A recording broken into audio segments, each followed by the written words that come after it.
Hello everybody, welcome back again to the Reggae Appreciation Society.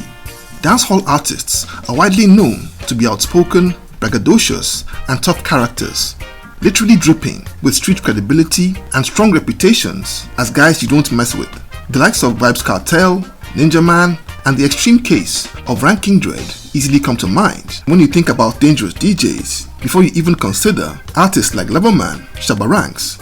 But don't let his fun-loving, girl-crazy lyrics and hip-winding fool you.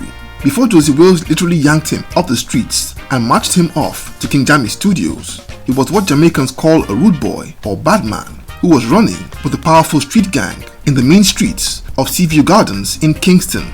And just looking at him at the very peak of his fame, you would never guess his past. But American comedian Marlon Wayans of the popular Wayans family learned the hard way that there was a lot more to that artist than met the eye. Shabba reportedly put his celebrity status aside and reverted to rude boy by basically hunting him down for weeks and tracked him to his location in Los Angeles one fine day.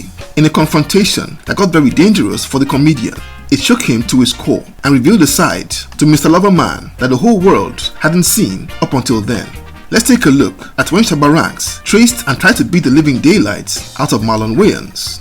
The whole affair had its roots with the groundbreaking comedy sketch series In Living Color, which had been created by Keenan Ivory Wayans. That show was known for its raw high-energy satires and parodies of popular people and pop culture, and even launched the careers of stars like Jim Carrey, Jamie Foxx, and Jennifer Lopez. Over time, other members of the Wayans family like Damon and Sean began to fill regular roles on that show.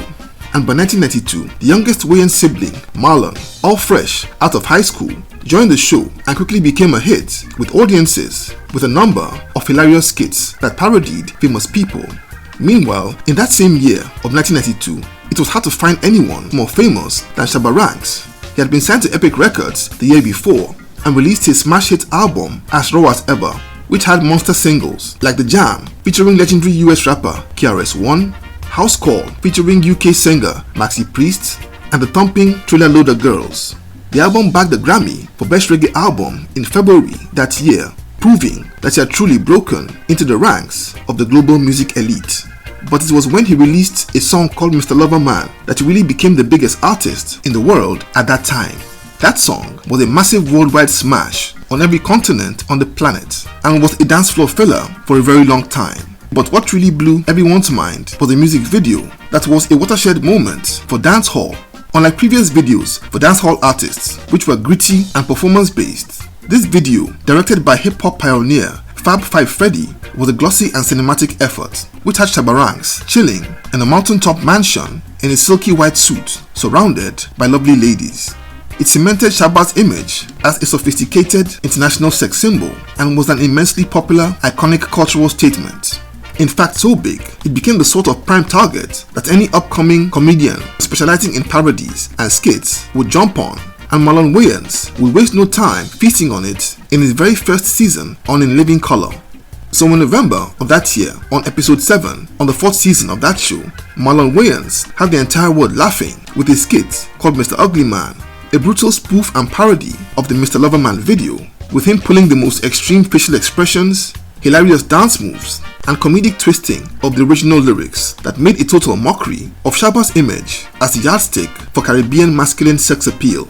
That particular episode became a massive hit all over the world and one of the most watched in the history of that show, with both the critics and viewers at home celebrating Marlon Wayans' creativity and comedy. But one person that wasn't pleased one bit was Shabba Ranks himself.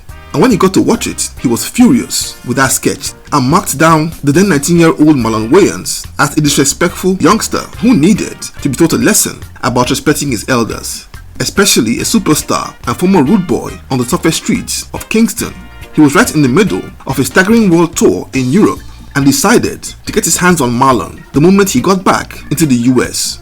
As fate would have it, Shabba Ranks came back to the States to headline the tour of America as the main attraction on a series of shows with Bobby Brown and TLC in December of that year.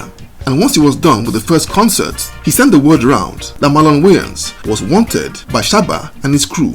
In America, Shabba was mostly based in Miami and used his contacts in Jamaican communities in California to track Marlon Wayans' location in Hollywood. the word would filter back to Marlon that Shabba was looking for him, making serious plans to harm him, and he reportedly went underground, totally avoiding nightclubs and similar fun spots where he could easily be identified, and he restricted his movements to staying at home, heading to the studio at Sunset Boulevard to shoot his skits for the show, and straight back home. It worked for a while, and it seemed as if everything would blow over when Shabba pulled a gangster move that shocked everyone. One day in January in 1993, Marlon was busy shooting an episode when Shabba stormed the set, battle ready, and reportedly screamed out in his deep gravelly voice, "I will the rascal boy, you take me for idiot? Shabba Ranks dey fi deal with your ugly self," as he charged at him. Marlon took off faster than Usain Bolt, with Shabba in hot pursuit, and he chased him round the set for what seemed like an eternity to Marlon Wayans, before the studio security grabbed Shabba and calmed down the whole situation. He and his crew were escorted off studio premises, with Marlon narrowly escaping a good licking Kingston style, and though unharmed, Shabba's message had been sent loud and clear. Marlon Wayans, who had no problems parodying popular people over and over, never again did any skits about Shabba, even as that artist remained a megastar who won the Grammy again a month later for the album Extra Naked.